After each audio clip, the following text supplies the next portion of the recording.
Good morning, everyone. Look at the glass of water on the podium. It's unremarkable, isn't it? Clear, still, simple. We take it for granted. But within that glass lies the most powerful philosophy for navigating the chaos of modern existence ever conceived. Today, we are not just going to look at that glass. We are going to dive into it. We are here to deconstruct one of the most famous, yet most misunderstood, pieces of advice ever given. Be water, my friend. These four words, spoken by the legendary Bruce Lee on a late-night television interview in 1971, have echoed through decades. They've been printed on posters, tattooed on skin, and quoted in boardrooms and dojos alike. What do they really mean? They are not just a call to be flexible or to go with the flow. That is a simplistic, watered-down interpretation. To be water is a call to arms. It is a discipline. It is a profound philosophical and practical framework for total self-actualization. It is the art of adapting to anything life throws at you, by breaking, not by resisting mindlessly, but by absorbing, transforming, and ultimately overcoming. Today, we will journey to the source of this philosophy. We will explore its roots in Bruce Lee's own life, a life of constant cultural collision and physical adversity. We will break down the specific properties of water, its formlessness, its power, its softness, its persistence, and translate them to actionable principles for your life. And finally, we will look through the lens of modern science to see why this ancient wisdom is more relevant now than ever, as we face a world defined by volatility, uncertainty, complexity, and ambiguity. This is not just a lecture. It is an invitation to transform the way you meet the world. Let us begin. Part I. Source: the man who became water. To understand the philosophy, we must first understand the philosopher. Bruce Lee was not born water, he was forged into it. His life was a series of collisions that would have shattered a lesser spirit. Instead, they refined him. 1. The collision of worlds. Born between East and West. Bruce Lee was born in 1940 in San Francisco but raised in Hong Kong. He was literally a product of two worlds. In Hong Kong, he was a child star but also a street fighter, a teenager constantly clashing with rival gangs. This wasn't just teenage bravado. It was a young man testing his limits against a rigid environment. He studied Wing Chun under the great master Yip Man, learning the value of efficiency and centerline theory. But he was also an outsider. He was too Western for the East, and when he was sent back to America as a young man, he was too Eastern for the West. In 1960s America, he landed in a society riddled with racial prejudice.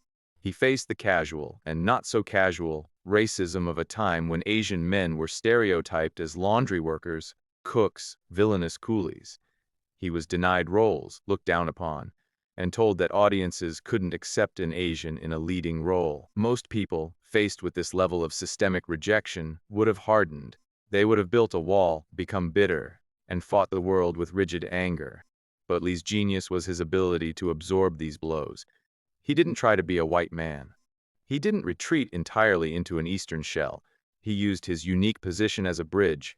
He studied philosophy at the University of Washington. He didn't just want to be a fighter. He wanted to understand the why behind the fight. 2. The birth of Jeet Kune Do, the style of no style. This collision of cultures and ideas led him to reject the rigid structures of traditional martial arts. He saw that classical styles were like fixed containers, a cup, a bottle, a teapot. They were useful for holding specific liquids, but they couldn't adapt to new ones. A boxer was helpless against a grappler. A grappler was vulnerable to a striker. The styles had become prisons for their practitioners. So, he created Jeet Kune Do JKD, which translates to the way of the intercepting fist. But JKD was not a new style, a new container. It was the absence of a container. It was a philosophy of freeing yourself from the classical mess. As he famously said, research your own experience, absorb what is useful, reject what is useless, add what is essentially your own. This was his first, and most profound, act, being water. He refused to be defined by a single form. He took what worked from Wing Chun, from Western boxing, from fencing, from philosophy, and blended them into something unique that responded to the reality of the moment, not the dogma of the past. His quest to bring authentic martial arts to Hollywood was the ultimate test. He faced the bamboo ceiling repeatedly.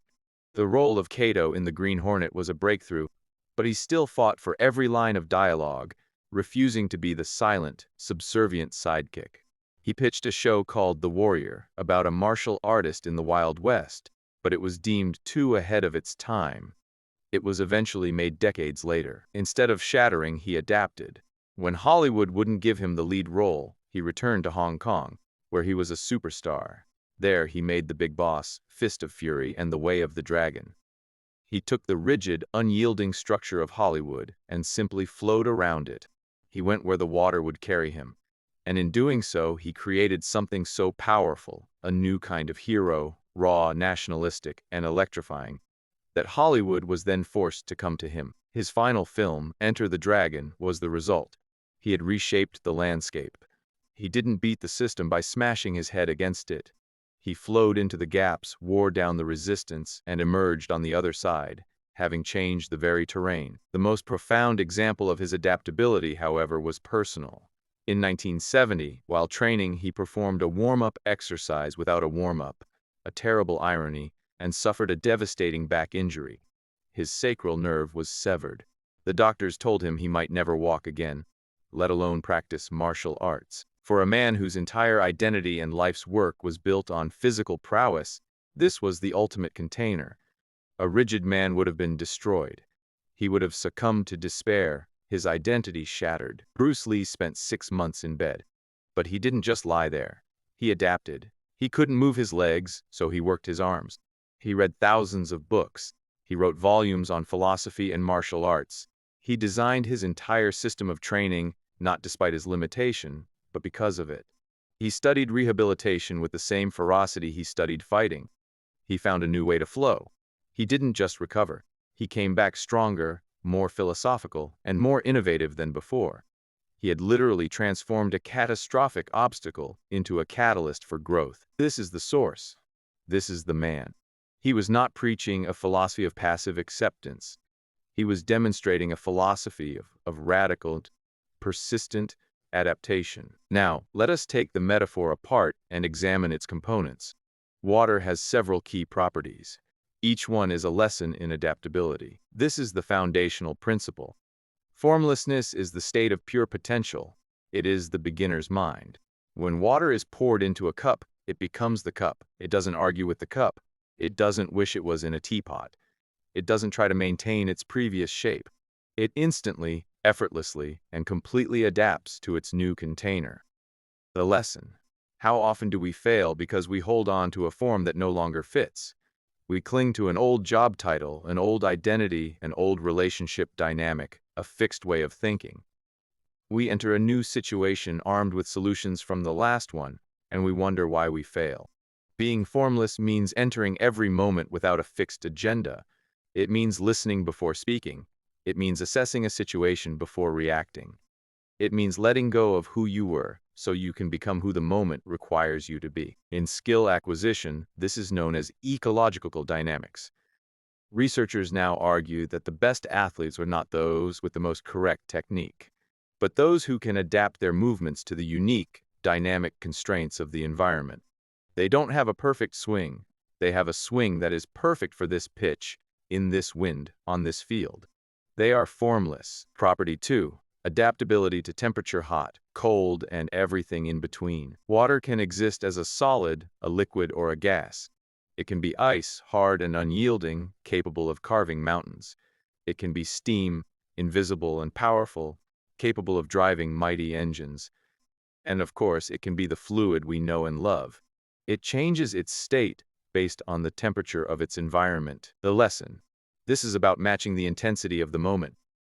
There are times in life when you must be ice, when you need to be firm, to set a boundary, to say no with absolute conviction. When your values are under attack, you must be solid. There are times when you must be steam, when you need to let go, to rise above a situation, to dissipate anger, to gain perspective. Holding on to a grudge is like trying to hold steam in your hand. It only burns you. And most of the time, you need to be the fluid, moving, adapting, seeking the path of least resistance while still getting where you need to go. The wisdom is knowing what state the moment requires. Property 3. Softness overcoming hardness. The paradox of power. Be water, my friend, is not about being weak. Watch a river. It looks soft, yielding, but give it time and it will cut through solid granite. A raging flood doesn't argue with a house. It picks it up and carries it away. Water is the most powerful force on earth, yet it is composed of the softest substance. The lesson. In our culture, we often equate power with hardness, with force, with aggression. We think the loudest voice in the room wins. Bruce Lee is teaching us a different kind of power.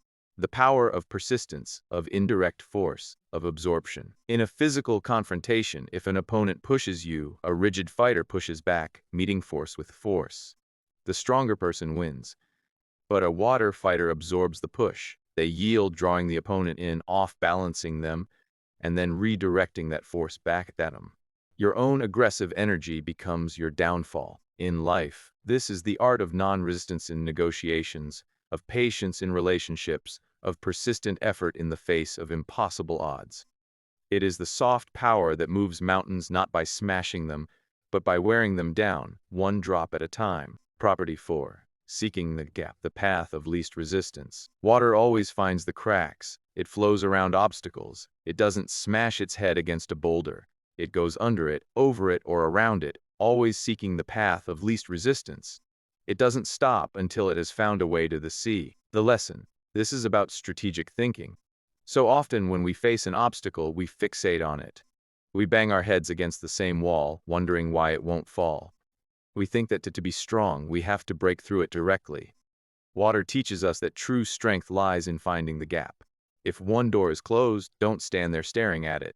Look for the open window. If your career path is blocked, pivot. Find the skill you can learn, the connection you can make, the niche you can fill that others are ignoring. This isn't giving up, it's being smart. It's refusing to let one immovable object stop your journey to the sea. This is the companion to softness. A single drop of water has no power, but a million drops, falling one after the other, hour after hour, year after year, will hollow out a stone. Water is patient. It knows that time is on its side. The lesson. We live in an age of instant gratification. We want results now. When we don't get them, we quit. We assume our path is blocked. But water doesn't quit. It just keeps coming. If you are facing a seemingly impossible goal, writing a book, building a business, healing a relationship, remember the water. You don't have to do it all today. You just have to show up and do your one drop's worth of work every day. The stone will eventually break. The key is not force, but relentless, consistent. Bruce Lee was a philosopher, but he was also a scientist of the human body. His intuitive understanding of water is now being validated by hard science across multiple disciplines. We are learning that adaptability, or the lack thereof, is the single biggest determinant of our mental and physical health. For years, psychology has focused on resilience, the ability to bounce back after a traumatic event. Resilience is like a rubber band. You stretch it, and it returns to its original shape. But as researcher Dr. Rudenstein and her colleagues argue, resilience has a limitation. It assumes a discrete event with a clear beginning and end. You suffer a shock, you recover. But what about the real world, where stressors are not discrete, where they are chronic, persistent, and cumulative? A difficult job, a long-term illness, systemic discrimination, financial pressure. In these environments, we need something more than resilience. We need adaptability. Adaptability is the capacity to acclimate and maintain healthy functioning while the stressor is still present. It's not about bouncing back to the old you. It's about adjusting and maintaining your equilibrium in a new, permanently altered environment. This is being water in clinical terms. It's the ability to change your coping strategies based on the demand. A 2024 study demonstrated this perfectly. Researchers found that healthier adults used a wider repertoire of coping strategies: problem-solving, acceptance, seeking support, tailoring their response to the situation. Those struggling with health issues tended to use the same few strategies over and over, even when they weren't working. They were rigid. They were ice. Low adaptability is a significant risk factor for anxiety and depression. If you cannot adjust your thinking when your current approach fails, a rigidity known as perseveration, you get stuck in a loop of negative outcomes and frustration. You are trying to pour yourself into a cup that no longer exists. This concept is rooted in our biology. The body strives for homeostasis, a stable, balanced internal state. But life is constant change. True health isn't a static state. It's the ability to dynamically regulate. This is called allostasis, stability through change. Think of a healthy heart. It doesn't beat with metronomic regularity. If you measure the time between heartbeats, you'll see constant, subtle variation. This is heart rate variability, HRV, and it's a marker of health. A rigid, metronomic heartbeat is a sign of impending failure. A healthy system is constantly adapting, microsecond by microsecond, to the demands of breathing, movement, and thought. It is fluid. The same is true for your stress response. You need to be able to turn it on when you face a challenge, the water becoming ice, and turn it off when the challenge is gone, the ice melting back to water. Chronic stress is a failure of adaptability. The system gets stuck in the on position, unable to flow back to baseline. This rigidity is what makes us sick. 3. The learning mind, cognitive flexibility. In neuroscience and education, the water principle is called cognitive flexibility. It is the brain's ability to transition from thinking about one concept to another, and to think about multiple concepts simultaneously. It's what allows you to solve a problem that doesn't have a pre-programmed solution. Researchers studying movement skill acquisition have drawn a direct line from Bruce Lee's JKD philosophy to modern theories of learning. They argue that the best way to learn is not through rote repetition of a correct movement, but by practicing in varied, unpredictable environments that force the learner to adapt. This creates a flexible, water-like skill that can be deployed effectively no matter what the game throws at you. You cannot learn to be water by reading a book. You must practice being water in the turbulent river of real life. Part V, the practice, how to cultivate your inner water. So how do we do this? How do we move from understanding the philosophy to embodying it? It requires a daily practice, a conscious shifting of our mindset and habits. 1. The internal practice, emptying your cup. The first step is the hardest, admitting you don't know everything. There is a famous Zen story of a professor who visits a master to learn about Zen. The master serves tea. He pours his visitor's cup full, and then keeps pouring. The tea spills out and runs all over the table. "What are you doing?" cries the professor. "Like this cup," the master says, "you are full of your own opinions and speculations. How can I show you Zen unless you first empty your cup?" Beginner's mind, Shoshin. Enter every situation as if you are seeing it for the first time. Drop your assumptions about how a conversation will go, about what a person is like, about what a task requires. Challenge your narratives. When you feel yourself getting rigid, angry, defensive, certain, stop. Ask yourself, what if I'm wrong? What is another way of looking at this? This is the cognitive equivalent of yielding, and it opens up new paths. Cultivate stillness. You cannot hear the whisper of your intuition if your mind is a roaring waterfall. Meditation, mindfulness, or simply sitting in silence for 10 minutes a day allows the mud to settle, clearing your perception so you can see reality as it is, not as you fear it to be. 2. The external practice. Building your toolkit. If you only have one tool, you treat every problem like a nail. To be adaptable, you need a full toolbox of responses. Audit your coping strategies. Think about how you handle stress. Do you always withdraw? Do you always lash out? Do you always overwork? Identify your default settings. Expand your range. Deliberately practice new ways of responding. If you usually withdraw, try reaching out to a friend. If you usually blow up, try writing in a journal first. Borrow a strategy from someone you admire. Dr. Kelly Wong, an ER physician during the pandemic, exemplified this. To survive the relentless stress, she didn't just rely on one thing. She ran, physical, she meditated, cognitive emotional, she baked bread, creative flow. And she smiled at strangers, social. She built a diverse portfolio of coping mechanisms. Cross-train your brain. Learn a new skill that is completely outside your comfort zone. If you're an analytical thinker, take a painting class. If you're a creative type, learn to code. This forces your brain to forge new neural pathways, increasing its overall flexibility. The mind-body connection is not a myth. Physical rigidity and mental rigidity are intertwined. Practice. Move your body in new ways. If you only run, try yoga or dance. If you lift weights, try gymnastics. This teaches your nervous system to adapt to new movement demands. Breathe. When you face a stressful moment, your body tenses. This is rigidity. A single deep breath is an act of physical fluidity. It interrupts the stress response and gives you a moment to choose your response rather than being controlled by your reaction. Release tension. Throughout the day, do a body scan. Where are you holding tension? In your jaw, your shoulders. Consciously relax those muscles. You are practicing letting go, which is the essence of flow. Let's look at how this plays out in the concrete arenas of our lives. The old model of a career was linear. You climbed one ladder. You had one job for life. That container is gone. The modern career is a river. It meanders. It has eddies and rapids. Sometimes it flows backward. To be water in your career means focus on skills, not titles. Don't define yourself by your job title, a container. Define yourself by your adaptable skills, your fluidity. A great marketer can become a great product manager.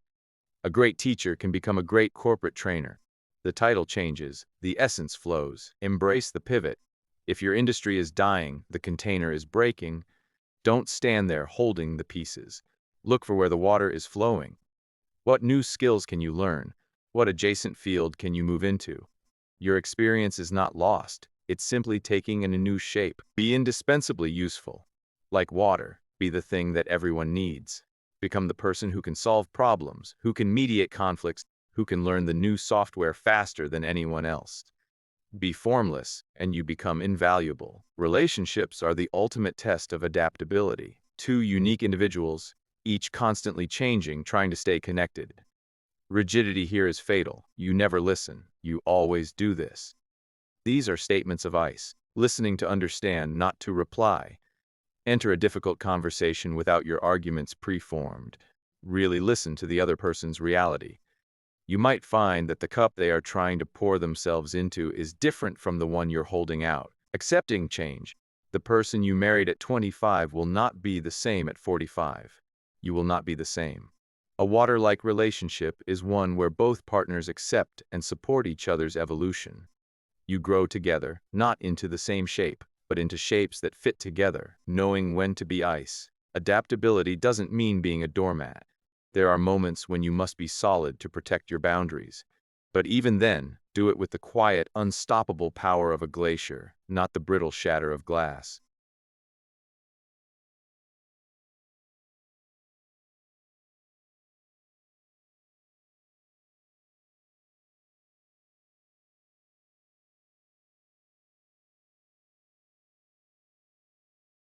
Life will hit you. It will break your heart.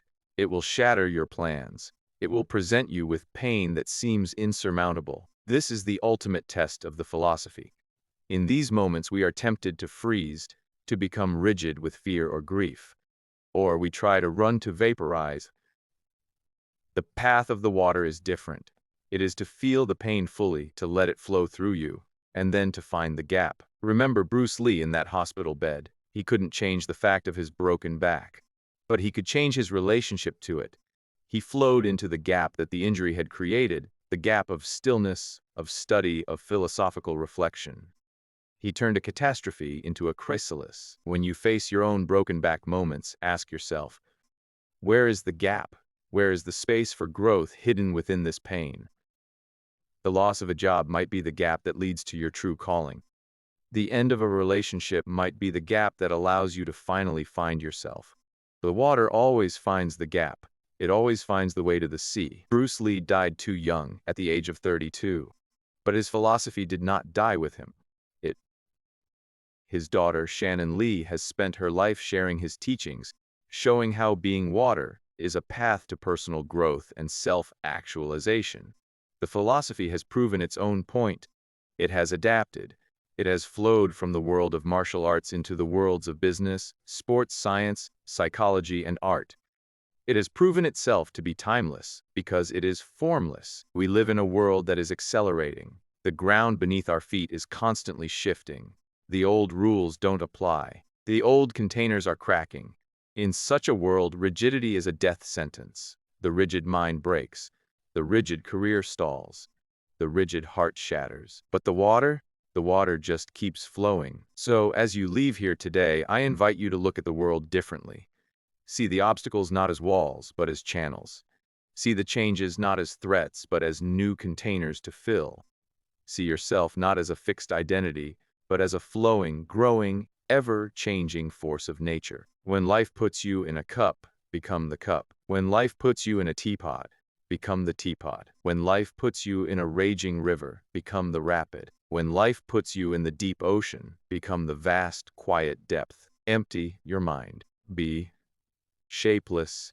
Be water, my friend.